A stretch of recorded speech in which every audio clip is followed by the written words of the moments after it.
श्रीशङ्कराचार्यमध्यमाम् अस्मदाचार्यपर्यन्तां वन्दे गुरुपरम्परां। ध्येयं सदा परिभवग्नमभीष्टदोहं तीर्थास्पदं शिवविरञ्चिनुतं शरण्यं भृत्यार्तिहं प्रणतपालभवाब्धिपोतं वन्दे महापुरुष ते चरणारविन्दम्।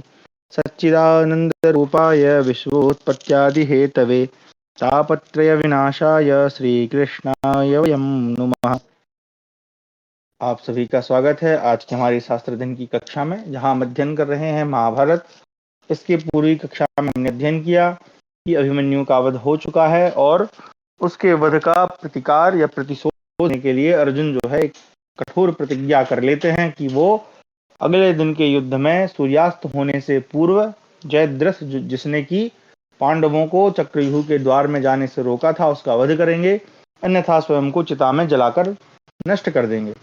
अब उनकी प्रतिज्ञा तो वो कर लेते हैं, परंतु भगवान श्री कृष्ण और युधिष्ठिर जी उनको समझाते हैं कि भाई देखो तुमने श्री कृष्ण जी कहते हैं कि तुमने प्रतिज्ञा तो कर ली, लेकिन वहां द्रोणाचार्य हैं, शल्य हैं, सात्विकी हैं, बड़े बड़े महारथी हैं, उनके समक्ष तुम कैसे जयद्रथ को मारोगे? और वो तो उसको रोकेंगे। और मैंने जो अपने गुप्तचरों से सूचना प्राप्त की है, उन्होंने कल के लिए बड़ा खतरनाक जो है 2 व्यूहों को मिलाकर एक व्यूह बनाया है। तो अर्जुन जो है वो स्वयं की बताते हैं कि वो किसी भी, चाहे कोई भी सामने आ जाए, वो उसको नष्ट कर देंगे। और फिर जो है श्री कृष्ण जी को वो भेजते हैं कि जाकर सुभद्रा और उनकी जो पुत्र वधू है उत्तरा, उसको सांत्वना दें। उसके उपरांत हम देखते हैं कि जो अर्जुन है वो स्वप्न में जाकर भगवान शिव के पास जाते हैं श्री कृष्ण जी के साथ में, और वहां पर पुनः एक बार पाशुपतास्त्र प्राप्त करते हैं। हालांकि वो पूर्व में प्राप्त कर चुके हैं, लेकिन स्वप्न में प्राप्त करते हैं। तो इसका अर्थ हम जो है इस प्रकार ग्रहण कर सकते हैं कि उन्होंने पुनः जो है अपने अस्त्र के विषय में चिंतन किया। तो यहाँ तक हमने पढ़ लिया था, उसके आगे हम आज अध्ययन करेंगे। तो हमारा है 82तमोध्याय यानी 82वां अध्याय। युधिष्ठिर का प्रातः काल उठकर स्नान और नित्य कर्म आदि से निवृत्त हो ब्राह्मणों को दान देना, वस्त्राभूषणों से विभूषित हो सिंहासन पर बैठना और वहां पधारे हुए भगवान श्री कृष्ण का पूजन करना। संजयोवाचो तयो संवद क्षमा करें तयो संवदतोरेवं कृष्णदारुकयोस्तथा सत्यगादर्शनीराजन् अथ व्राजान् अबुध्यतो पठन्ति पाणिशनिका माधका मधुपर्पिकः पैतालिकाश्च सूताश्च तुष्टुभूपशर्षभम् नर्तकाश्चाप्य नृत्यन्तो जगुर्गीतानि गायकः कुर्वन्तस्तवार्थानि मधुरम रक्तकंठिनः। संजय कहते हैं, राजन, इधर श्री कृष्ण और दारुक में पूर्वोक्त प्रकार से बातें हो ही रही थी कि वह रात बीत गई। दूसरी ओर राजा युधिष्ठिर भी जाग गए। उस समय हाथ से ताली देकर गीत गाने वाले तथा मांगलिक वस्तुओं को प्रस्तुत करने वाले सूत, मागध और वैतालिक जन पुरुष श्रेष्ठ युधिष्ठिर की स्तुति करने लगे। नर्तक नाचने और राग युक्त कंठ वाले गायक कुरुकुल की स्तुति से युक्त मधुर गीत गाने लगे। भारत सुशिक्षित एवं कुशल वादक अत्यंत हर्ष में भरकर मृदंग, झांझ, भेरी, पड़व, आनक, गोमुख, आडंबर, शंख और बड़े जोर से बजने वाली दुंदुभियां तथा दूसरे प्रकार के वाद्यों को भी बजाने लगे। वाद्यों का वह मेघ के समान गंभीर एवं महान घोष आकाश तक फैल गया। उस ध्वनि ने सोए हुए नृपश्रेष्ठ महाराज युधिष्ठिर को जगा दिया।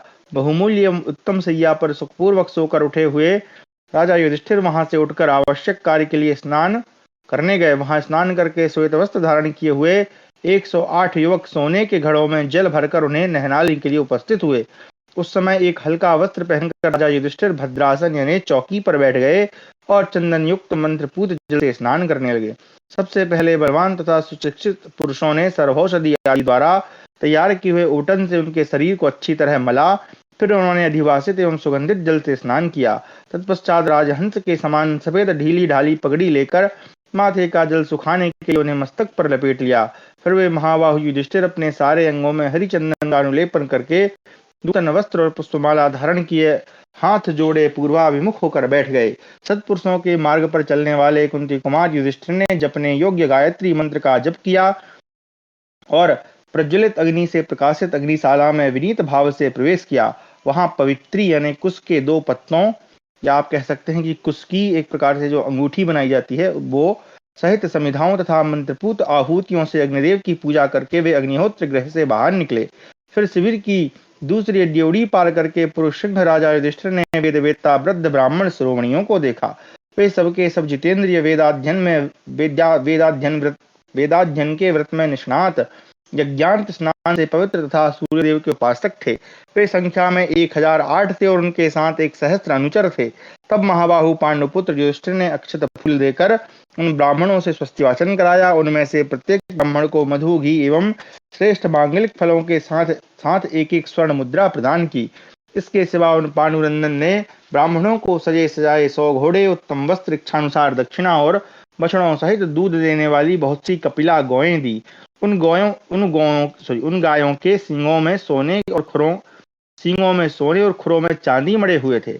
उन सबको देखकर युधिष्ठिर ने उन गायों एवं ब्राह्मणों की परिक्रमा की। तत्पश्चात सोने के बने हुए स्वस्तिक, सिकोरे, बंद मुंह वाले अर्घपात्र, माला जल से भरे हुए कलश, प्रज्वलित अग्नि अक्षत से भरे हुए पूर्ण पात्र, बिजौरा नींबू, गोरोचन आभूषणों से विभूषित सुंदरी कन्याएं, दधी, घी, मधु, जल, मांगलिक पक्षी तथा अन्यान्य जो भी प्रशस्त वस्तुएं हैं, उन सबको देखकर उनमें से कुछ का स्पर्श करके कुंती नंदन युधिष्ठिर ने बाहरी ड्योढ़ी में प्रवेश किया। उस ड्योढ़ी में खड़े हुए महाबाहु युधिष्ठिर के सेवकों ने उनके लिए सोने का बना हुआ एक सर्वतोभद्र नामक श्रेष्ठ आसन दिया, जिसमें मुक्ता और वैदूर्य मणि जड़ी हुई थी। उस पर बहुमूल्य बिछौना बिछा हुआ था। उसके ऊपर सुंदर चादर बिछाई गई थी। वह दिव्य एवं समृद्धशाली सिंहासन साक्षात विश्वकर्मा का बनाया हुआ था। वहां बैठे हुए महात्मा राजा युधिष्ठिर को उनके सेवकों ने सब प्रकार के उज्ज्वल एवं बहुमूल्य आभूषण भेंट किए। महाराज मुक्तामय आभूषणों से विभूषित वेश वाले महात्मा कुंतीनंदन का स्वरूप उस समय शत्रुओं का शोक बढ़ा रहा था। चंद्रमा की किरणों के समान श्वेत तथा स्वर्णमय दंड वाले सुंदर शोभाशाली अनेक चवर डुलाए जा रहे थे। उनसे राजा युधिष्ठिर की वैसी ही शोभा हो रही थी जैसे बिजलियों से मेघ शोभित होता है। उस समय सूतगण स्तुति करते थे, बंदीजन वंदना कर रहे थे और गंधर्वगण उनके सुयस के गीत गाते थे। इन सबसे घिरे हुए युधिष्ठिर वहां सिंहासन पर विराजमान थे। तदनंतर 2 ही घड़ी में रथों का महान शब्द गूंज उठा। रथों के पहियों की घरघराहट और घोड़ों की टापों के शब्द सुनाई देने लगे। हाथियों के घंटों की घनघनाहट, शंखों की ध्वनि था। पैदल चलने वाले मनुष्यों के पैरों की धमक से यह पृथ्वी कांपती सी जान पड़ती थी। इसी समय कानों में कुंडल पहने, कमर में तलवार बांधे और वक्षस्थल पर कवच धारण किए एक तरुण द्वारपाल ने उस ड्योढ़ी के भीतर प्रवेश करके धरती पर दोनों घुटने टेक दिए। वंदनीय महाराज युधिष्ठिर को मस्तक नवाकर प्रणाम किया। इस प्रकार सिर से प्रणाम करके उसने धर्मपुत्र महात्मा युधिष्ठिर को यह सूचना दी कि भगवान श्री कृष्ण पधार रहे हैं। तब पुरुष सिंह युधिष्ठिर ने द्वारपाल से कहा, तुम माधव को स्वागत पूर्वक ले आओ और उन्हें अर्घ्य तथा परम उत्तम आसन अर्पित करो। तब द्वारपाल ने भगवान श्री कृष्ण को भीतर ले आकर एक श्रेष्ठ आसन पर बैठा दिया। तत्पश्चात धर्मराज युधिष्ठिर ने स्वयं ही विधि पूर्वक उनका पूजन किया। इस प्रकार हमारा 82वां अध्याय समाप्त हुआ। 83वां अध्याय अर्जुन की प्रतिज्ञा को सफल बनाने के लिए युधिष्ठिर की श्री कृष्ण से प्रार्थना और श्री कृष्ण का उन्हें आश्वासन देना। संजयोवाच ततो युधिष्ठिरो राजा प्रतिनन्य जनार्दनम् उवाच परम प्रीता कौन्तेयो देवकीश्युतम् सुखेन रजनीव्युष्टा कश्चित् ते मधुसूदना कच्चित् ज्ञानानि सर्वाणि प्रसन्नानि तवाच्युतो वासुदेवोऽपि तद्युक्तं पर्यपृच्छति युधिष्ठिरं ततश्च प्रकृतिक्षत्ता न्यवेदयत उपस्थिताः। संजय कहते हैं, राजन, तदनंतर कुंती कुमार राजा युधिष्ठिर ने अत्यंत प्रसन्न हो देवकी नंदन जनार्दन अभिनंदन करके पूछा, मधुसूदन, क्या आपकी रात सुखपूर्वक बीती है? अच्युत, क्या आपकी संपूर्ण ज्ञानेन्द्रियां प्रसन्न हैं? तब भगवान श्री कृष्ण ने भी उनसे समयोचित प्रश्न किए। तत्पश्चात सेवक ने आकर सूचना दी कि मंत्री, सेनापति आदि उपस्थित हैं। उस समय महाराज की अनुमति पाकर विराट, भीमसेन, धृष्टद्युम्न, सात्यकी, चेदिराज, धृष्टकेतु, महारथी द्रुपद, शिखंडी, नकुल, सहदेव, चेकितान, कैकेय राजकुमार, कुरुवंशी, युत्सु, पांचाल वीर, उत्तमौजा, युधामन्यु, स्वाहु तथा द्रौपदी के 5 पुत्र, इन सब लोगों को द्वारपाल भीतर ले आया। ये तथा और भी बहुत से क्षत्रिय श्रोमणी महात्मा युधिष्ठिर की सेवा में उपस्थित हुए और सुंदर आसन बैठे। महाबली और महातेजस्वी महात्मा श्री कृष्ण और सात्यकी, ये दोनों वीर एक ही आसन पर बैठे थे। तब युधिष्ठिर ने उन सब लोगों के सुनते हुए कमल नयन भगवान मधुसूदन को संबोधित करके मधुरवाणी में कहा, प्रभो, जैसे देवता इंद्र का आश्रय लेते हैं, उसी प्रकार हम लोग एकमात्र आपका सहारा लेकर युद्ध में विजय और शाश्वत सुख पाना चाहते हैं। श्री कृष्ण, शत्रुओं ने जो हमारे राज्य का नाश करके हमारा तिरस्कार किया और भांति भांति के क्लेश दिए, उन सबको आप अच्छी तरह जानते हैं। भक्त वत्सल सर्वेश्वर मधुसूदन, हम सब लोगों का सुख और जीवन निर्वाह पूर्ण रूप से आपके ही अधीन है। वार्ष्णेय, हमारा मन आप में ही लगा हुआ है, अतः आप ऐसा करें जिससे अर्जुन की अभीष्ट प्रतिज्ञा सत्य होकर रहे। माधव, आज इस दुख और अमरस के महासागर से पार होने की इच्छा वाले हम सब लोगों के लिए आप नौका बन जाइए। आप ही इस संकट से हमारा उद्धार कीजिए। श्री कृष्ण, संग्राम में शत्रुवध के लिए उद्यत हुआ रथी भी वैसा कार्य नहीं कर सकता जैसा कि प्रयत्नशील सारथी कर दिखाता है।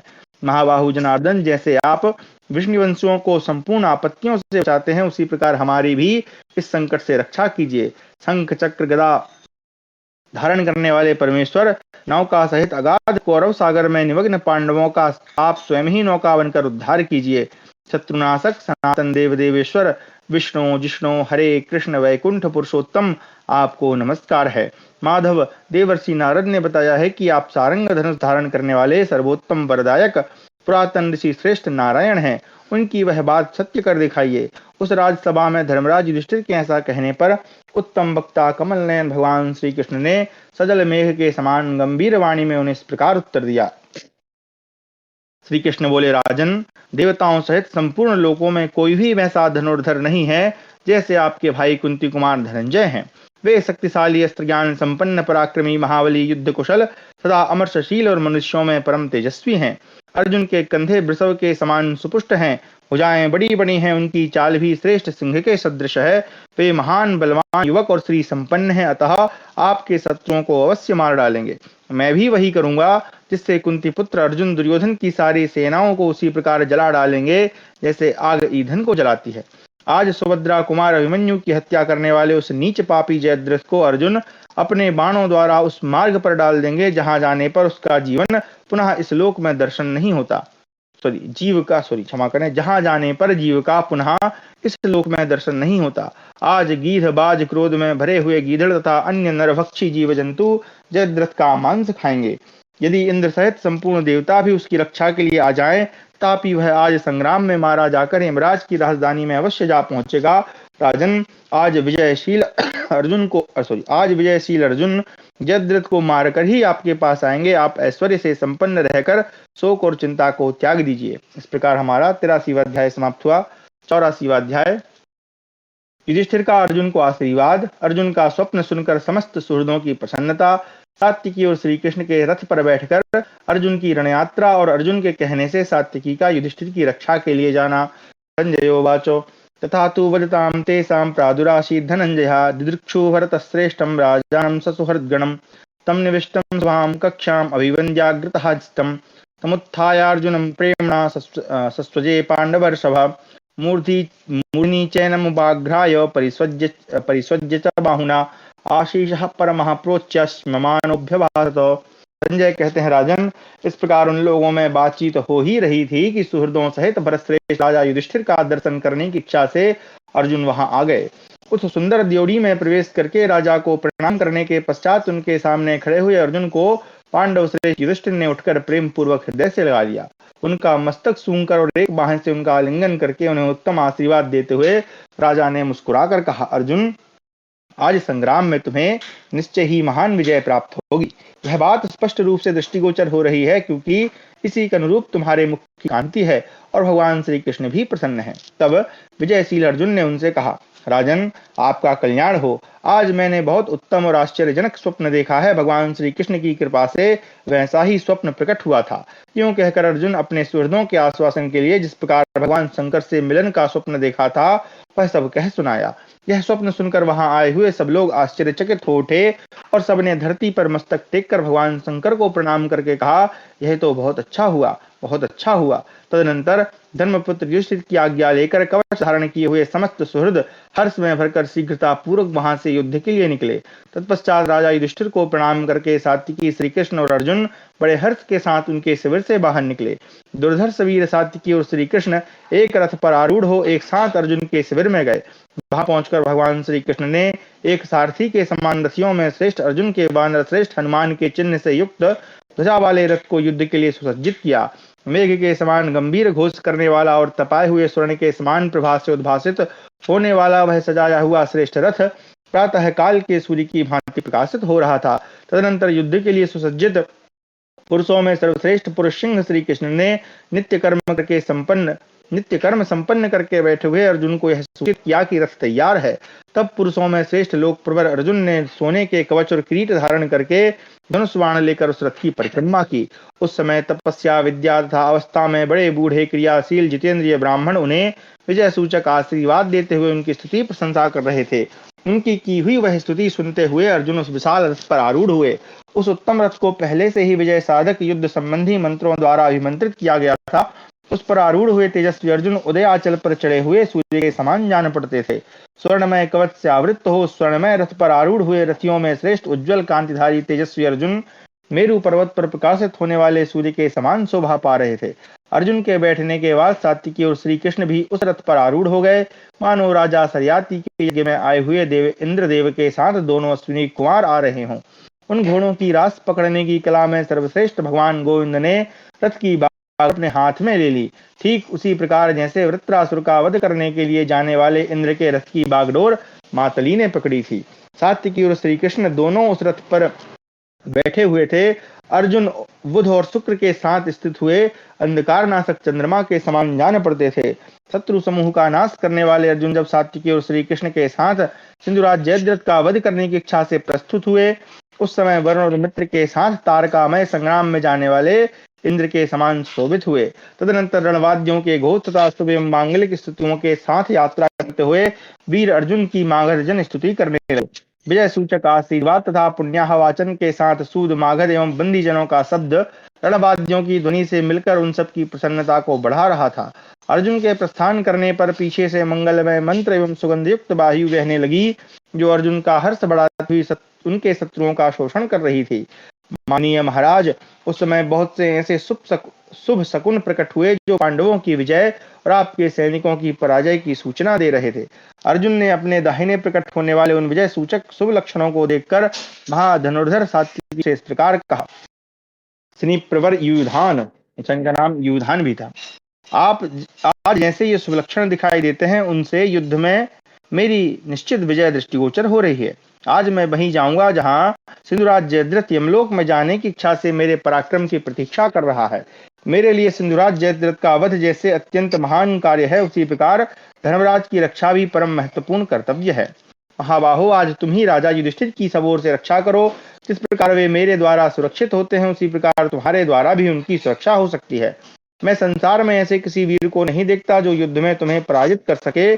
तुम संग्राम भूमि में साक्षात भगवान श्री कृष्ण के समान हो। साक्षात देवराज इंद्र भी तुम्हें नहीं जीत सकते। नरश्रेष्ठ, इस कार्य के लिए मैं तुम पर अथवा महारथी प्रद्युम्न पर ही पूरा भरोसा कर सकता हूँ। सिंधुराज जयद्रथ का वध तो मैं किसी की सहायता की अपेक्षा किए बिना ही कर सकता हूँ। सात्वत वीर, तुम किसी प्रकार भी मेरा अनुसरण न करना। तुम्हें सब प्रकार से राजा युधिष्ठिर की ही पूर्ण रूप से रक्षा करनी चाहिए। जहां महाबाहु भगवान श्री कृष्ण विराजमान है और मैं भी उपस्थित हूँ, वहां अवश्य ही कोई कार्य बिगड़ नहीं सकता। अर्जुन के ऐसा कहने पर शत्रुवीरों का संहार करने वाले सात्विकी बहुत अच्छा कहकर जहां राजा युधिष्ठिर थे वहीं चले गए। इस प्रकार हमारा 84 समाप्त हुआ। 85वां अध्याय यहाँ से हमारा जयद्रथ वध पर्व जो उपपर्व है, द्रोण पर्व का, उसका आरंभ होता है। धृतराष्ट्र का विलाप। धृतराष्ट्रोवाचो शोभूते किमकारसुस्ते दुःख शोक समन्वितः अभिमन्यो हते तत्र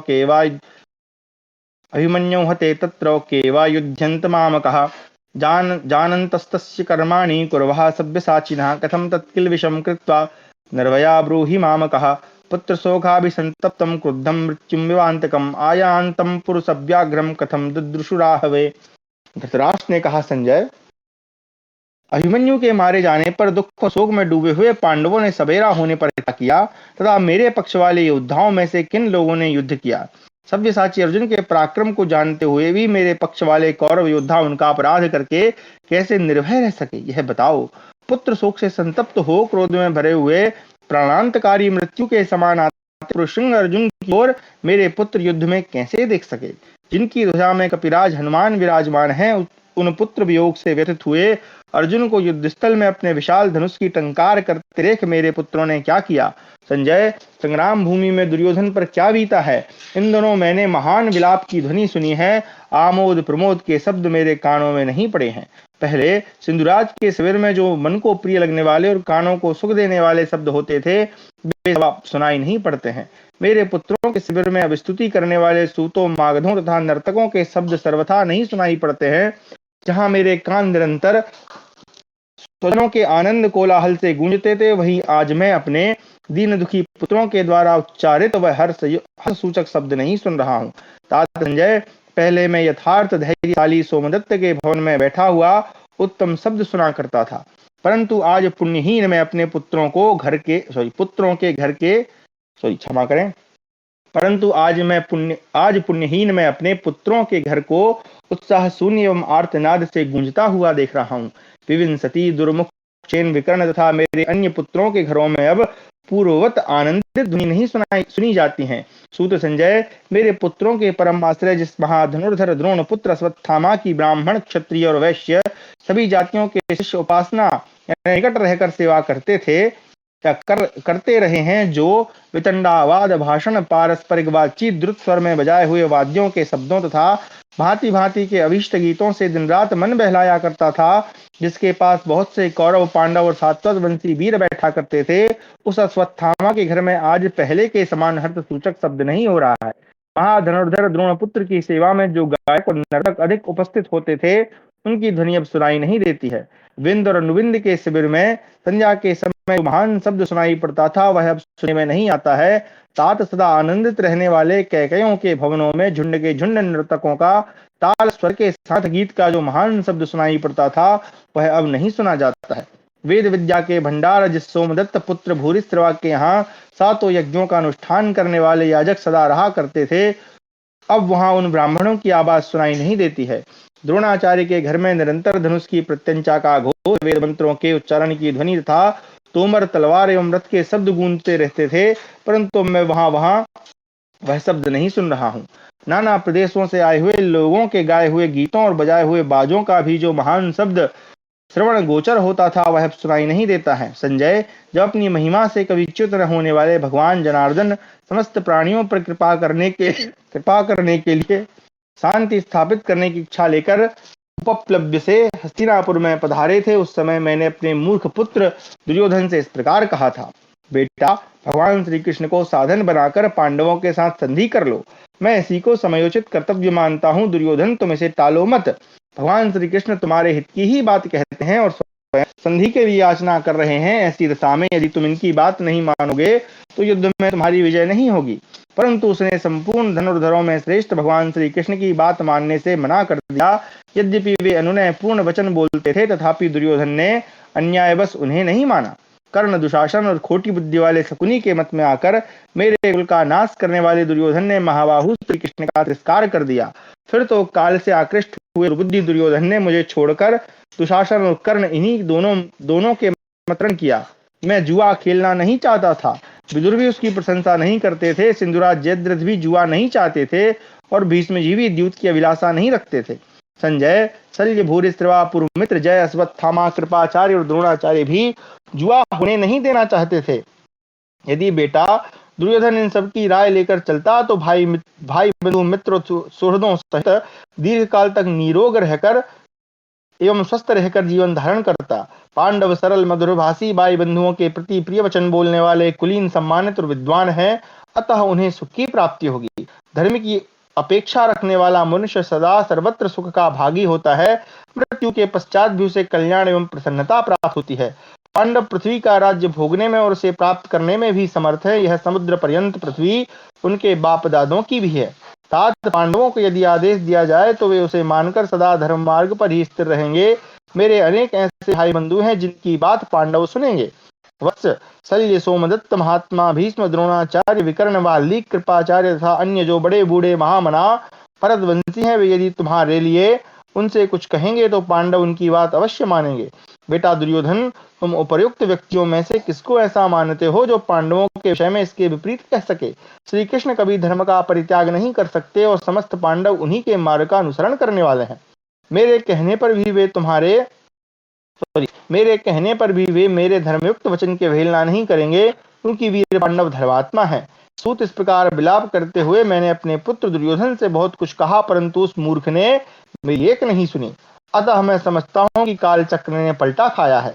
जिस पक्ष में भीमसेन, अर्जुन, विष्णुवंशी सात्यकी, विष्णुवीर सात्यकी, पांचाल वीर उत्तमौजा, दुर्जय युधामन्यु, दुर्धर्ष दृष्टद्युम्न, अपराजित वीर शिखंडी, अस्मक कैकेय राजकुमार, सोमक पुत्र शक्तधर्मा, चेदिराज धृष्टकेतु, चेकितान, काशीराज के पुत्र अभिभू, द्रौपदी के पांचों पुत्र राजा विराट और महारथी द्रुपद हैं। जहाँ पुरुष सिंह नकुल, सहदेव और मंत्रदाता मधुसूदन है, वहाँ इस संसार में ऐसा कौन वीर है जो जीवित रहने की इच्छा रखकर इन वीरों के साथ कभी युद्ध करेगा।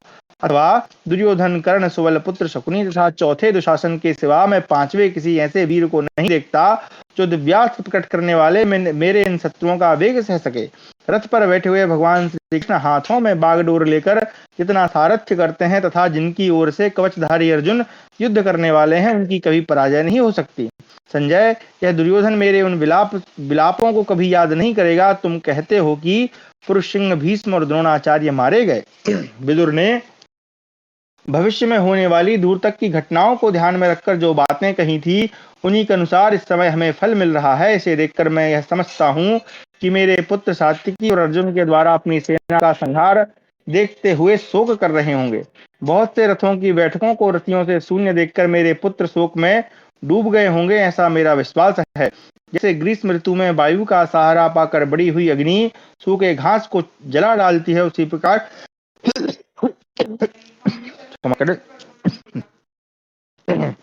उसी प्रकार अर्जुन मेरी सेना को दग्ध कर डालेंगे। संजय, तुम कथा कहने में कुशल हो, अतः युद्ध का सारा समाचार मुझसे कहो।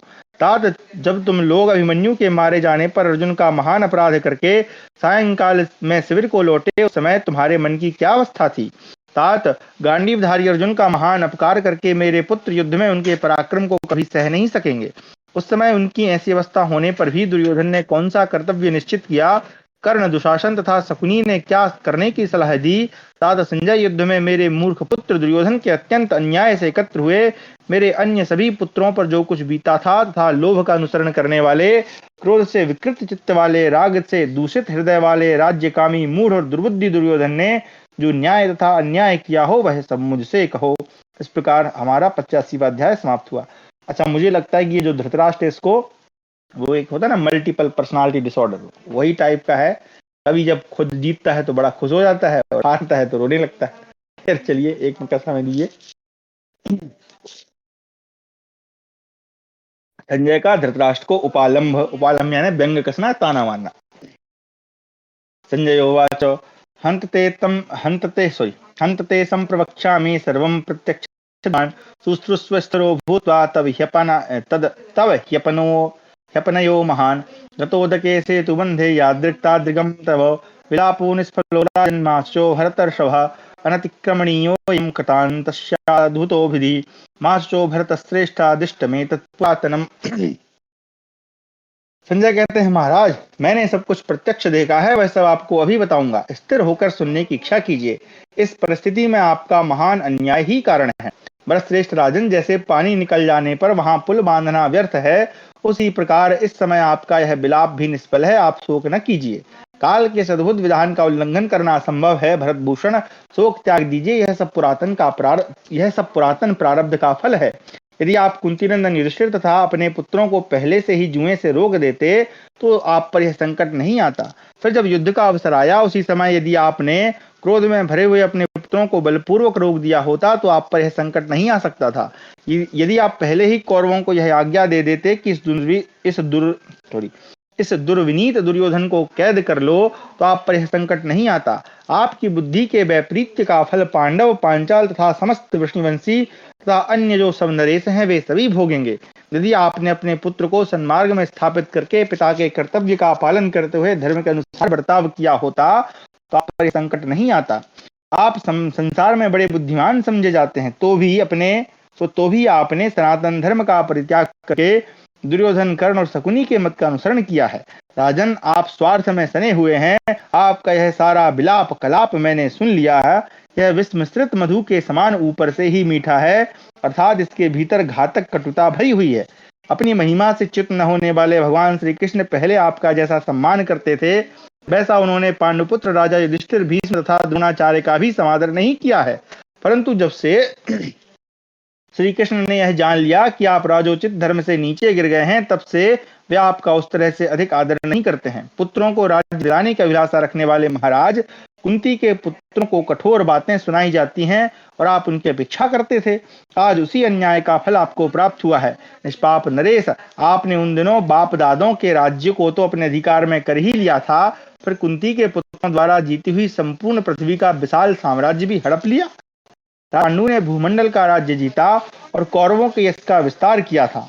फिर धर्मपरायण पांडवों ने अपने पिता से भी बढ़ चढ़कर राज्य और सुयश का प्रसार किया है, परंतु उनका वैसा महान कर्म भी आपको कर अत्यंत निष्फल हो गया, क्योंकि आपने राज्य के लोभ में पड़कर उन्हें अपने पैतृक राज्य से भी वंचित कर दिया। नरेश्वर, आज जब युद्ध का अवसर उपस्थित है, ऐसे समय में जो आप अपने पुत्रों के नाना प्रकार के दोष बताते हुए उनकी निंदा कर रहे हैं, यह इस समय आपको शोभा नहीं देता है। राजा लोग रण क्षेत्र में युद्ध करते हुए अपने जीवन की रक्षा नहीं कर रहे हैं, वे क्षत्रिय शिरोमणि नरेश पांडवों की सेना में घुसकर युद्ध करते हैं।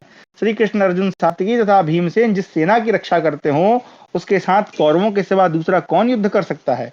जिनके योद्धा गुडाकेश अर्जुन हैं, जिनके मंत्री भगवान श्री कृष्ण हैं तथा जिनकी ओर से युद्ध करने वाले योद्धा सात्विकी और भीमसेन हैं, उन सबके साथ कौरवों तथा उनके चरण चिन्हों पर चलने वाले अन्य नरेशों को छोड़कर दूसरा कौन मरण धर्मा धनुर्धर युद्ध करने का साहस कर सकता है? अवसर को जानने वाले क्षत्रिय धर्मपरायण सूरवीर राजा लोग जितना कर सकते हैं, कौरव पक्ष नरेश उतना पराक्रम करते हैं। पुरुष सिंह पांडवों के साथ कौरवों का जिस प्रकार अत्यंत संकटपूर्ण युद्ध हुआ है, वह सब आप ठीक ठीक सुनिए। इस प्रकार हमारा 86वां अध्याय समाप्त हुआ। 87वां अध्याय कौरव सैनिकों का उत्साह तथा आचार्य द्रोण के द्वारा चक्र सकट व्यूह का निर्माण। संजयोवाचो तस्यां निशायां विष्टायां द्रोणः शस्त्रभृतांबर स्वान्यनीकानि सर्वाणि व्यूहितुं ततः शूराणां गर्जतां राजन् संक्रुद्धानामर्षिणां श्रूयन्ते स्म गिरिश्चित्रा परस्परवधैषिणां विस्फार्य च धनुष्यन्ये ज्याः परे परिमृज्य च विनिश्वसन्तः प्राक्रोशन् क्वेदानीं स धनंजयः। संजय कहते हैं, राजन, वह रात बीतने पर प्रातःकाल शस्त्रधारियों में श्रेष्ठ द्रोणाचार्य ने अपनी सारी सेनाओं का व्यूह बनाना आरंभ किया। राजन, उस समय अत्यंत क्रोध में भरकर एक दूसरे के वध की इच्छा से गर्जना करने वाले अमर सुशील सूरवीरों की विचित्र बातें सुनाई देती थीं। कोई धनुष खींचकर, कोई प्रत्यंचा पर हाथ फेर कर रोषपूर्ण उच्छ्वास लेते हुए चिल्ला चिल्ला कर कहते थे कि इस समय अर्जुन कहाँ है? कितने ही योद्धा आकाश के समान निर्मल पानीदार संभाल कर रखी हुई सुंदर मूठ और तेज धार वाली तलवारों को म्यान से निकालकर चलाने लगे। मन में संग्राम के लिए पूर्ण उत्साह रखने वाले सहस्त्रों सूरवीर अपनी शिक्षा के अनुसार खड्ग युद्ध और धनुर्युद्ध के मार्गों यानी पैतरों का प्रदर्शन करते दिखाई देते थे।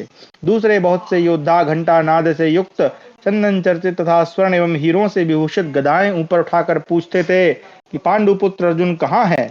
अपनी भुजाओं से सुशोभित होने वाले कितने ही योद्धा अपने बल के मद से उन्मत्त हो ऊंचे फहराते हुए इंद्रध्वज के समान उठे हुए परिघों से संपूर्ण आकाश को व्याप्त कर रहे थे। दूसरे सूरवीर योद्धा विचित्र मालाओं से अलंकृत हो नाना प्रकार के अस्त्र शस्त्र लिए मन में युद्ध के लिए उत्साहित होकर जहां तहां खड़े थे। वे उस समय रण क्षेत्र में शत्रुओं को ललकारते हुए इस प्रकार कहते थे, कहाँ है अर्जुन? कहाँ है श्री कृष्ण? कहाँ है घमंडी भीमसेन? और कहाँ है उनके सारे सुहृद? तदनंतर द्रोणाचार्य शंख बजाकर स्वयं ही अपने घोड़ों को उतावली के साथ हाँकते और उन सैनिकों का व्यूह निर्माण करते हुए इधर उधर बड़े वेग से विचर रहे थे। महाराज, युद्ध से प्रसन्न होने वाले इन समस्त सैनिकों के व्यूहबद्ध हो जाने पर द्रोणाचार्य ने जयद्रथ से कहा, राजन क्षमा करें, राजन, तुम भूरिश्रवा, महारथी, कर्ण, अश्वत्थामा, शल्य, वृषेन तथा कृपाचार्य 1,00,000 घुड़सवार, 60,000 रथ, 14,000 मदस्त्रावी गजराज, 21,000 कवचधारी पैदल सैनिकों को साथ लेकर मुझसे 6 कोस की दूरी पर जाकर डटे रहो। सिंधुराज, वहां रहने पर इंद्र आदि संपूर्ण देवता भी तुम्हारा सामना नहीं कर सकते, फिर समस्त पांडव तो कर ही कैसे सकते हैं? अतः तुम धैर्य धारण करो। उनके ऐसा कहने पर सिंधुराज जयद्रथ को बड़ा आश्वासन मिला। वह गांधार महारथियों से घिरा हुआ युद्ध के लिए चल दिया। कवचधारी घुड़सवार हाथों में प्रास लिए पूरी सावधानी के साथ ने घेरे हुए चल रहे थे। राजेंद्र जयद्रथ के घोड़े सवारी में बहुत अच्छा काम देते थे। वे सब के सब चमर की कलंगी से कलगी बोलना चाहिए, कलंगी ठीक है, चंवर की कंघी से सुशोभित और स्वर्णमय आभूषणों से विभूषित थे। उन सिंधुदेशी अश्वों की संख्या 10,000 थी, जिन पर युद्ध कुशल हाथी सवार आरूढ़ थे। ऐसे भयंकर रूप तथा पराक्रम वाले 1,500 कवचधारी मत वाले गजराजों के साथ आकर आपका पुत्र दुर्मर्शन युद्ध के लिए उद्यत हो संपूर्ण सेनाओं के आगे खड़ा हुआ। तत्पश्चात आपके दो पुत्र दुशासन और विकर्ण सिंधुराज जयद्रथ के अभीष्ट अर्थ की सिद्धि के लिए सेना के अग्रभाग में खड़े हुए। आचार्य द्रोण ने चक्रगर्भ सकट व्यूह का निर्माण किया था, जिसकी लंबाई 12 गव्यूति यानी 24 कोस की थी और पिछले भाग की चौड़ाई 5 गव्यूति यानी 10 कोश थी। यत्र तत्र खड़े हुए अनेक नरपतियों तथा हाथी सवार, घुड़सवार, रथी और पैदल सैनिकों द्वारा द्रोणाचार्य ने स्वयं उस व्यूह की रचना की थी। उस चक्र सकट व्यूह के पिछले भाग में पद्म नामक एक गर्भ व्यूह बनाया गया था। गर्भ व्यूह मतलब व्यूह के अंदर एक व्यूह जो अत्यंत दुर्वेद्य था। उस पद्म व्यूह के मध्य भाग में सूची नामक एक गूढ़ व्यूह और बनाया गया था। मतलब सोचिए क्या उनका वो होगा युद्ध का कौशल कि एक पहले तो 2 व्यूह, फिर उसके अंदर एक व्यूह और उसके अंदर भी एक व्यूह बनाया। वाह! इस प्रकार इस महाव्यूह की रचना करके द्रोणाचार्य युद्ध के लिए तैयार खड़े थे। सूचमुख व्यूह के प्रमुख भाग में महाधनुर्धर कृतवर्मा खड़ा किया गया था। आर्य कृतवर्मा के पीछे काम्बोज राज और जलसंध खड़े थे। तदनंतर दुर्योधन और कर्ण स्थित हुए। तत्पश्चात युद्ध में पीठ न दिखाने वाले 1,00,000 योद्धा खड़े थे। वे सबके सब सकट व्यूह के प्रमुख भाग की रक्षा के लिए नियुक्त थे। उनके बीच विशाल सेना के साथ स्वयं राजा जयद्रथ सूची व्यूह के पार्श्व भाग में खड़ा था। राजेंद्र सकट व्यूह के मुहाने पर भरद्वाज नंदन द्रोणाचार्य थे और उनके पीछे भोज था, जो स्वयं आचार्य की रक्षा करता था। द्रोणाचार्य का कवच श्वेत रंग का था। उनके वस्त्र उष्णीश यानी पगड़ी भी श्वेत ही थे। छाती चौड़ी, भुजाएं विशाल थीं। उस समय धनुष खींचते हुए द्रोणाचार्य वहां क्रोध में भरे हुए यमराज के समान खड़े थे। उस समय वेदी और काले मृगचर्म के चिन्ह से युक्त ध्वज वाले पताका से शोभित और लाल घोड़ों से जुटे हुए द्रोणाचार्य के रथ को देखकर समस्त कौरव बड़े प्रसन्न हुए। द्रोणाचार्य द्वारा रचित वह महाव्यूह शुद्ध महासागर के समान जान पड़ता था। उसे देखकर सिद्ध और चारणों के समुदायों को महान विस्मय हुआ। उस समय समस्त प्राणी ऐसा मानने लगे कि वह व्यूह पर्वत, समुद्र, काननों सहित अनेकानेक जनपदों से भरी हुई इस पृथ्वी को अपना ग्रास बना लेगा। बहुत से रथ, पैदल, मनुष्य, घोड़े और हाथियों से परिपूर्ण, भयंकर कोलाहल से युक्त एवं शत्रुओं के हृदय को विदीर्ण करने में समर्थ, अद्भुत और समय के अनुरूप बने हुए इस महान सकट व्यूह को देखकर राजा दुर्योधन बहुत प्रसन्न हुआ। इस प्रकार हमारा 87वां अध्याय समाप्त हुआ। 88वां अध्याय कौरव सेना के लिए अपशकुन, दुर्मर्शन का अर्जुन से लड़ने का उत्साह तथा अर्जुन का रणभूमि में प्रवेश एवं शंखनाद। संजयोवाच ततो व्यूढेष्वनीकेषु समुत्कृष्टेषु मारिष ताड्यमानासु भैरेषु मृदङ्गेषु नदत्सु च अनीकानां च संह्रादे वादित्राणां च निःश्वने प्रद्धमातिपेषु शङ्खेषु सन्नादे लोमहर्षणे अभिहार्यत्सु सनेकैः भरतेषु युत्सुषु रौद्रे मुहूर्तो संप्राप्ते सव्यसाची विदर्शयत्। संजय कहते हैं, आर्य, जब इस प्रकार सेनाओं की व्यूह रचना हो गई, युद्ध के लिए उत्सुक सैनिक कोलाहल करने लगे, नगाड़े पीटे जाने लगे, मृदंग बजने लगे, सैनिकों की गर्जना के साथ साथ रणवाद्यों की तुमुल ध्वनि फैलने लगी, शंख फूके जाने लगे, रोमांचकारी शब्द गूंजने लगा और युद्ध के इच्छुक भरतवंशी वीर जब कवच धारण करके धीरे धीरे प्रहार के लिए उद्यत होने लगे, उस समय उग्र मुहूर्त आने पर युद्ध में सव्यसाची अर्जुन दिखाई दिए। भारत वहां सव्यसाची अर्जुन के सम्मुख हजार में कई हजार कौए और बायस क्रीड़ा करते हुए उड़ रहे थे। एक मिनट। बलानाम वायसानाम च प्रस्थान सव्यसाचिना बहुलानी सहस्त्राणी प्रक्रीडंस तत्र भारत। ठीक है, यहाँ पर कौए और बायस इन्होंने लिख दिया। वैसे दोनों का अर्थ एक ही होता है और श्लोक में केवल एक ही शब्द आया है, तो यहाँ पर हम कौए ही अर्थ लेंगे, क्योंकि बायस का मतलब भी कौए ही होता है। और जब हम लोग आगे बढ़ने लगे, तब भयंकर शब्द करने वाले पशु और अशुभ दर्शन वाले सियार हमारे दाहिने आकर कोलाहल करने लगे। महाराज, उस समय लोग संहारकारी युद्ध में जैसे तैसे अपशकुन प्रकट होने लगे, जो आपके पुत्रों के लिए मंगलकारी और अर्जुन के लिए मंगलकारी थे। महान भय उपस्थित होने के कारण आकाश से भयंकर गर्जना के साथ सहस्त्रों जलती हुई उल्काएं गिरने लगीं और सारी पृथ्वी कांपने लगी। अर्जुन के आने और संग्राम का अवसर उपस्थित होने पर रेत की वर्षा करने वाली विकट गर्जन तर्जन के साथ रूखी एवं चौबाई हवा चलने लगी। चौबाई यानी चारों तरफ से हवा चलने लगी। उस समय नकुल पुत्र शतानीक और द्रुपद कुमार धृष्टद्युम्न इन दोनों बुद्धिमान वीरों ने पांडव सैनिकों के व्यूह का निर्माण किया। तदनंतर 1000 रथी, 100 हाथी सवार, 3000 घुड़सवार, 10,000 पैदल सैनिकों के साथ आकर अर्जुन ने 1,500 धनुष की दूरी पर स्थित हो समस्त कौरव सैनिकों के आगे होकर आपके पुत्र दुर्मर्शन से इस प्रकार कहा, जिस प्रकार तटभूमि समुद्र को आगे बढ़ने से रोकती है, उसी प्रकार आज मैं युद्ध में उन्मत्त होकर लड़ने वाले शत्रु संतापी गांडीवधारी अर्जुन को रोक दूंगा। आप सब लोग देखें, जैसे पत्थर दूसरे प्रस्तर समूह से टकरा कर रह जाता है, उसी प्रकार अमरशील दुर्धर्ष अर्जुन युद्ध स्थल में मुझसे बढ़कर अवरुद्ध हो जाएंगे। संग्राम की इच्छा रखने वाले रथियों, आप चुपचाप खड़े रहे। मैं कौरव कुल के यश और मान की वृद्धि करता हुआ आज इन संगठित होकर आए हुए शत्रुओं के साथ युद्ध करूंगा। राजन महाराज, ऐसा कहता हुआ वह महामनस्वी, महाबुद्धिमान एवं महाधनुर्धर दुर्मर्शन बड़े बड़े धनुर्धरों से घिरकर युद्ध के लिए खड़ा हो गया।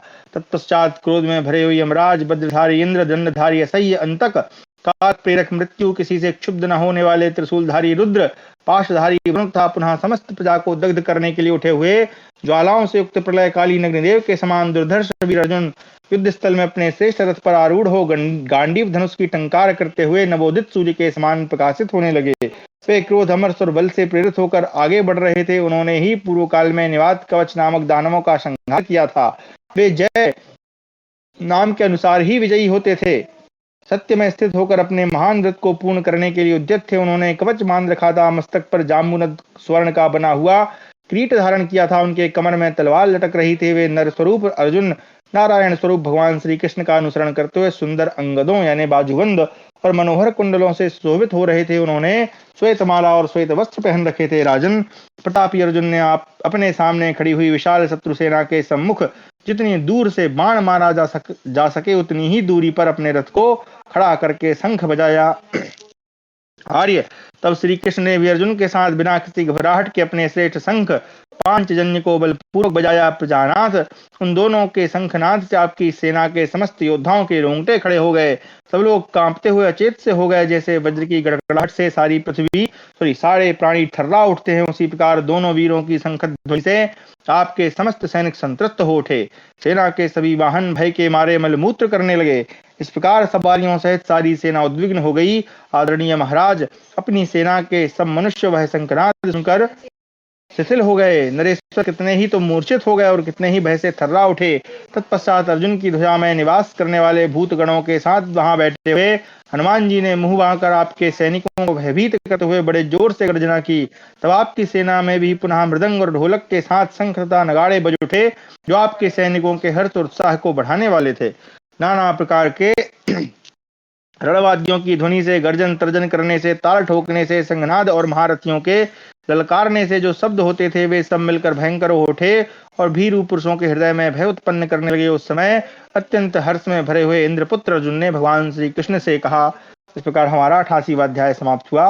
89वां अध्याय अर्जुन के द्वारा दुर्मर्शन की गज सेना का संहार और समस्त सैनिकों का पलायन। अर्जुनो वाचो चोदयास्वान् ऋषिकेशो यत्र दुर्मर्शनस्तथा एतद्भित्वा गजानीकं प्रवेक्षाम्यरिवाहिनीं। संजयो वाचो एवं मुक्तो महाबाहु केशवः सव्यसाचिना अचोदयास्तत्र यत्र दुर्मर्शनस्थिता ससंप्रहारस्तुमुलः संप्रवृत्तः सुदारुणा एकस्य च बाहुनां च रथनागनरक्षयः। अर्जुन बोले, ऋषिकेश, जहाँ दुर्मर्शन खड़ा है उसी ओर घोड़ों को बढ़ाइए। मैं उसकी गज सेना का भेदन करके शत्रुओं की विशाल वाहिनी में प्रवेश करूंगा। संजय कहते हैं, राजन, सव्यसाची अर्जुन के ऐसा कहने पर महाबाहु श्री कृष्ण ने जहाँ दुर्मर्शन खड़ा था उसी की ओर घोड़ों को हाँका। उस समय एक वीर का बहुत से योद्धाओं के साथ बड़ा भयंकर घमासान युद्ध छिड़ गया, जो रथों, हाथियों और मनुष्यों का संहार करने वाला था। तदनंतर अर्जुन बाणों की वर्षा करते हुए जल बरसाने वाले मेघ के समान प्रतीत होने लगे। जैसे मेघ पानी की वर्षा करके पर्वतों को आच्छादित कर देता है, उसी प्रकार अर्जुन ने अपनी बाण वर्षा से शत्रुओं को ढक दिया। उधर समस्त कौरव रथियों ने भी सिद्धहस्त पुरुषों की भांति शीघ्रता पूर्वक अपने बाण समूहों द्वारा वहां श्री कृष्ण और अर्जुन को आच्छादित कर दिया। उस समय युद्ध स्थल में शत्रुओं के द्वारा रोके जाने पर महाबाहु अर्जुन कुपित हो उठे और अपने बाणों द्वारा रथियों के मस्तकों को उनके शरीरों से काटकर गिराने लगे। कुंडल और टोपों सहित उन रथियों के घूमते हुए नेत्रों तथा दांतों द्वारा चबाए जाते हुए ओंठों को सुंदर मुखों से सारी रणभूमि और सॉरी दांतों द्वारा चबाए जाते हुए ओंठों वाले सुंदर मुखों से सारी रणभूमि पट गई। सब ओर बिखरे हुए योद्धाओं के मुख कटकर गिरे हुए कमल समूहों के समान सुशोभित होने लगे। स्वर्णमय कवच धारण किए और खून से लथपथ हो एक दूसरे से सटे हुए हताहत योद्धाओं के शरीर विद्युत सहित मेघ समूहों के समान दिखाई देते थे। राजन, काल से परिपक्व हुए ताड़ के फलों के पृथ्वी पर गिरने से जैसा शब्द होता है, उसी प्रकार रणभूमि में कटकर गिरते हुए योद्धाओं के मस्तकों का शब्द होता था। कोई कोई कबंध यानी बिना सिर का धड़ धनुष लेकर खड़ा था, कोई तलवार खींचकर उसे हाथ में उठाए हुए खड़ा था। संग्राम में विजय की अभिलाषा रखने वाले कितने ही श्रेष्ठ पुरुष कुंतीपुत्र अर्जुन के प्रति अमरशशील होकर यह भी जान न पाए कि उनके मस्तक कब कट कर गिर गए। घोड़ों के मस्तकों, हाथियों की सूंडों और वीरों की भुजाओं तथा सिरों से सारी रणभूमि आच्छादित हो गई। प्रभो, आपकी सेनाओं के समस्त योद्धाओं की दृष्टि में सबोर अर्जुनमय सा हो रहा था। वे बार बार यह अर्जुन है, कहाँ अर्जुन है, यह अर्जुन है, इस प्रकार चिल्ला उठते थे। बहुत से दूसरे सैनिक आपस में ही एक दूसरे पर था अपने ऊपर भी प्रहार कर बैठते थे। वे काल से मोहित होकर सारे संसार को अर्जुनमय ही मानने लगे। बहुत से वीर रक्त से भीगे शरीर से धराशायी होकर गहरी वेदना के कारण कराहते हुए अपनी चेतना खो बैठते और कितने ही योद्धा धरती पर पड़े पड़े अपने बंधु बांधवों को पुकार रहे थे। अर्जुन के श्रेष्ठ बाणों से कटी हुई वीरों की परिक के समान मोटी और महान सर्प के समान दिखाई देने वाली बिंदीवाल, प्रास, शक्ति, रिष्टि, फरसे, निर्व्यूह, खड्ग, धनुष, तोमर, बाण, कवच, आभूषण, गदा और भुजबंद आदि से युक्त भुजाएं आवेश में भरकर अपना महान वेग प्रकट करती, ऊपर को उछलती, छटपटाती और सब प्रकार की चेष्टाएं करती थी। जो मनुष्य उस सम्रांगण में अर्जुन का सामना करने के लिए चलता था, उसके शरीर पर प्राणांतकारी बाण आकर गिरता था। अर्जुन वहां इस प्रकार निरंतर रथ के मार्गों पर विचरते और खींच रहे थे कि उस समय कोई भी उन पर प्रहार करने का धनुष को थोड़ा सा भी अवसर नहीं देख पाता था। पांडुपुत्र अर्जुन पूर्ण सावधान हो विजय पाने की चेष्टा करते और शीघ्रता पूर्वक बाण चलाते थे। उस समय उनकी फुर्ती देखकर दूसरे लोगों को बड़ा आश्चर्य होता था। अर्जुन ने हाथी, महावतों को, घोड़े, घुड़सवारों को तथा रथी और सारथी को भी अपने बाणों से विदीर्ण कर डाला। जो लौट कर आ रहे थे, जो आ चुके थे, जो युद्ध करते थे, जो सामने खड़े थे, इनमें से किसी को भी पांडु कुमार अर्जुन बिना मारे नहीं छोड़ते थे। जैसे आकाश में उदित हुआ सूर्य महान अंधकार को नष्ट कर देता है, उसी प्रकार अर्जुन ने कंक की पांख वाले बाणों द्वारा उस गज सेना का संहार कर डाला। राजन, बाणों से छिन्न भिन्न होकर धरती पर पड़े हुए हाथियों से आपकी सेना वैसे ही दिखाई देती थी जैसे प्रलय काल में यह पृथ्वी इधर उधर बिखरे हुए पर्वतों से आच्छादित देखी जाती है। जैसे दोपहर के सूर्य की ओर देखना समस्त प्राणियों के लिए सदा कठिन होता है, उसी प्रकार उस युद्ध स्थल में कुपित हुए अर्जुन की ओर शत्रु लोग बड़ी कठिनाई से देख पाते थे। शत्रुओं को संताप देने वाले नरेश, इस प्रकार युद्ध स्थल में अर्जुन के बाणों से पीड़ित हुई आपके पुत्र की सेना के पांव उखड़ गए और वह अत्यंत उद्विग्न हो तुरंत वहां से भाग चली। जैसे बड़े वेग से उठी हुई वायु बादलों के समूह को छिन्न भिन्न कर देती है, उसी प्रकार दुर्मर्शन की सेना का व्यूह टूट गया और वह अर्जुन के खदेड़ने पर इस प्रकार जोर जोर से भागने लगी कि उसे पीछे फिर कर देखने का भी साहस न हुआ। अर्जुन के बाणों से पीड़ित हुए आपके पैदल घुड़सवार, रथी, सैनिक, चाबुक, धनुष की कोटि, हुंकार, हाँकने की सुंदर कला, कोड़ों के प्रहार, चरणों के आघात तथा भयंकर वाणी द्वारा अपने घोड़ों को बड़ी उतावली के साथ हाँकते हुए भाग रहे थे। दूसरे गजारोही सैनिक अपने पैरों के अंगूठों और अंकुशों के द्वारा हाथियों को हाँकते हुए रणभूमि से पलायन कर रहे थे। कितने ही योद्धा अर्जुन के बाणों से मोहित होकर उन्हीं के सामने चले जाते थे। उस समय आपके सभी योद्धाओं का उत्साह नष्ट हो गया था और मन में बड़ी भारी घबराहट पैदा हो गई थी। इस प्रकार हमारा 89वां अध्याय समाप्त हुआ। 89वां था, हाँ 89वां अध्याय समाप्त हुआ। 90वां अध्याय अर्जुन के बाणों से हताहत होकर सेना सहित दुशासन का पलायन। धृतराष्ट्रोवाच तस्मिन् प्रभग्ने सैन्याग्रे वध्यमाने किरीटिना केतु तत्र नने वीरा प्रत्युदीर्यो धनञ्जयम् आहोस्विच्छकडव्यूहं प्रविष्टा मोघनिश्चया द्रोणमाश्रित्य तिष्ठन्तं प्राकारम् अकुतो भयम्। संजयोवाच तथार्जुनेन संभग्ने तस्मिंस्तवलेन हतवीरे हतोत्साहे पलायन कृते क्षणे। धृतराष्ट्र ने पूछा, संजय, किरीटधारी अर्जुन की मार खाकर उस अग्रगामी सैन्य दल के पलायन कर जाने पर वहां रण क्षेत्र में किन वीरों ने अर्जुन पर धावा किया था? अथवा ऐसा तो नहीं हुआ कि अपना मनोरथ सफल न होने पर वे परकोटे की भांति खड़े हुए द्रोणाचार्य का आश्रय लेकर सर्वथा निर्भय चकट व्यूह में घुस गए हों? संजय ने कहा, निष्पाप नरेश, जब इंद्रपुत्र अर्जुन ने पूर्वोक्त प्रकार से आपकी सेना के वीरों को मारकर उसे हतोत्साह एवं भागने के लिए विवश कर दिया, सभी सैनिक पलायन करने का ही अवसर देखने लगे तथा उनके ऊपर निरंतर श्रेष्ठ बाणों की मार पड़ने लगी। उस समय वहां संग्राम में कोई भी अर्जुन की ओर आंख उठाकर देख न सका। राजन, सेना की वह दुरावस्था देखकर आपके पुत्र दुशासन को बड़ा क्रोध हुआ और वह युद्ध के लिए अर्जुन के सामने जा पहुंचा। उसने अपने आप को स्वर्णमय विचित्र कवच के द्वारा ढक लिया था। उसके मस्तक पर जामुनद स्वर्ण का बना हुआ शिरस्त्राण यानी टोप या टोपा कह सकते हैं, शिरस्त्राण में से सर पर पगड़ी को भी कह सकते हैं, सर पे कुछ रखा है वो। वह दुसह पराक्रम करने वाला सूरवीर था। महाराज, दुशासन ने अपनी विशाल गज सेना द्वारा अर्जुन को इस प्रकार चारों ओर से घेर लिया मानो वह सारी पृथ्वी को ग्रस लेने के लिए उद्यत हो। हाथियों के घंटों की ध्वनि, शंखनाद, धनुष की टंकार, गजराजों के चिघाड़ने के शब्द से पृथ्वी, दिशाएं तथा आकाश ये सभी गूंज उठे। उस समय दुशासन 2 घड़ी के लिए अत्यंत भयंकर एवं दारुण हो उठा। महावतों द्वारा अंकुशों से हाके जाने पर लंबी सूंड उठाए वो क्रोध में भरे पंखधारी पर्वतों के समान उन हाथियों को बड़े वेग से अपने ऊपर आते देख मनुष्यों में सिंह के समान पराक्रमी अर्जुन ने बड़े जोर से सिंहनाद करके शत्रुओं की उस गज सेना का बिना किसी भय के बाणों द्वारा संहार कर डाला। वायु द्वारा ऊपर उठाए हुए ऊंची ऊंची तरंगों से युक्त महासागर के समान उस गज सैन्य में किरीटधारी अर्जुन ने मकर के समान प्रवेश किया। जैसे प्रलय काल में सूर्यदेव सीमा का उल्लंघन करके तपने लगते हैं, उसी प्रकार शत्रुओं की राजधानी पर विजय पाने वाले अर्जुन संपूर्ण दिशाओं में असीम पराक्रम करते हुए दिखाई देने लगे। घोड़ों की टापों के शब्द से, रथ के पहियों की घरघराहट से, उच्च स्वर से किए जाने वाले गर्जन तर्जन की आवाज से, धनुष की प्रत्यंचा की उस टंकार से, भांति भांति के वाद्यों की ध्वनि से, पांचजन्य के हुंकार से, देवदत्त नामक शंख के गंभीर घोष से तथा गांडीव की टंकार ध्वनि से मनुष्य और हाथियों के वेग मंद पड़ गए और वे सब के सब भय के मारे अचेत हो गए। सब्यसाची अर्जुन ने विषधर सर्प के समान भयंकर बाणों द्वारा उन्हें विदीर्ण कर दिया। गांडीव धनुष द्वारा चलाए हुए लाखों तीखे बाण युद्ध स्थल में खड़े हुए उन हाथियों के संपूर्ण अंगों में बिंध गए। अर्जुन के बाणों की मार खाकर बड़े जोर से चीत्कार करके वे हाथी पंख कटे हुए पर्वतों के समान पृथ्वी पर निरंतर गिर रहे थे। कुछ दूसरे गजराज नीचे के होंठों में, कुंभ स्थलों में और कनपट में बाणों से छिल जाने के कारण कुरर पक्षी के समान बारंबार आर्तनाद कर रहे थे। किरीटधारी अर्जुन झुकी हुई गांठ वाले भल्ल नामक बाणों द्वारा हाथी की पीठ पर बैठे हुए पुरुषों के मस्तक भी धड़ाधड़ काटते जा रहे थे। पृथ्वी पर गिरते हुए कुंडल युक्त मस्तक कमल पुष्पों के ढेर के समान जान पड़ते थे, मानो अर्जुन ने उन मस्तकों के रूप में पृथ्वी को पद्म के समूह भेंट किए हों। युद्ध के मैदान में चक्कर काटते हुए हाथियों पर बहुत से मनुष्य इस प्रकार लटक रहे थे मानो उन्हें किसी यंत्र से वहां जड़ दिया गया हो। उनके कवच नष्ट हो गए थे, वे घाव से पीड़ित और खून से लथपथ हो रहे थे।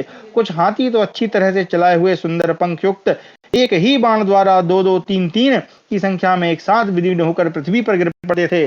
सवारों सहित कितने ही हाथी नाराजों से अत्यंत घायल होकर मुंह से रक्त बमन करते हुए वृक्षोक्त पर्वतों के समान धराशायी हो रहे थे।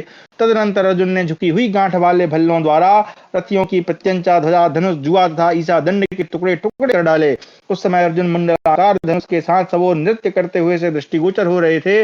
वे कब धनुष पर बाणों को रखते, कब प्रत्यंचा खींचते, कब बाण छोड़ते और कब उन्हें तरकस से निकालते थे, यह कोई भी नहीं देख पाता था। 2 ही घड़ी में और भी बहुत से हाथी नाराजों की मार से अत्यंत छत विछत होकर मुंह से रक्त बमन करते हुए धरती पर लौटने लगे। महाराज, उस अत्यंत भयानक युद्ध में चारों ओर असंख्य कबंध यानी धड़ उठे दिखाई देते थे। वीरों की कटी हुई स्वर्णमय आभूषणों से विभूषित भुजाएं, धनुष, दस्ताने, तलवार और भुजबंदों सहित कटकर रणभूमि में पड़ी दिखाई देती थी। सुंदर उपकरणों, बैठकों, ईसा दंड, बंधन रज्जुओं यानी बांधने वाली रस्सी और पहियों सहित रथ चूर चूर हो रहे थे। उनके धुरे टूट गए थे और जुए टुकड़े टुकड़े होकर पड़े थे। बहुत सी ढालों और धनुषों को लिए दिए हुए वे टूटे हुए रथ इधर उधर बिखरे पड़े थे। बहुत से हार, आभूषण, वस्त्र, बड़े बड़े ध्वज धरती पर गिरे हुए थे। अनेक हाथी और घोड़े मारे गए थे तथा बहुत से क्षत्रिय भी धराशायी कर दिए गए थे। इस सब के कारण वहां की भूमि देखने में अत्यंत भयंकर जान पड़ती थी। महाराज, इस प्रकार कीटधारी अर्जुन की मार खाकर अत्यंत व्यथित हुई दुशासन की सेना अपने नायक सहित भाग चली। तब अर्जुन के बाणों से अत्यंत पीड़ित और भयभीत हो सेनाओं सहित दुशासन अपने रक्षक द्रोणाचार्य के आश्रय में जाने की इच्छा रखकर सकट व्यूह के भीतर घुस गया। इस प्रकार हमारा 90वां अध्याय समाप्त हुआ। कक्षा को यहीं विराम देते हैं। समय हो गया होगा। जी हाँ, फिर कल हम पढ़ेंगे अर्जुन और द्रोणाचार्य का वार्तालाप तथा युद्ध एवं द्रोणाचार्य को छोड़कर आगे बढ़े हुए अर्जुन का कौरव सैनिकों द्वारा प्रतिरोध। तो आज की कक्षा में हमने अध्ययन किया कि किस प्रकार जो युधिष्ठिर हैं वो युद्ध के पूर्व जो है विजय सूचक या कहें इत्यादि करते हैं, उनका स्नान विधि हमें बताया। फिर वहां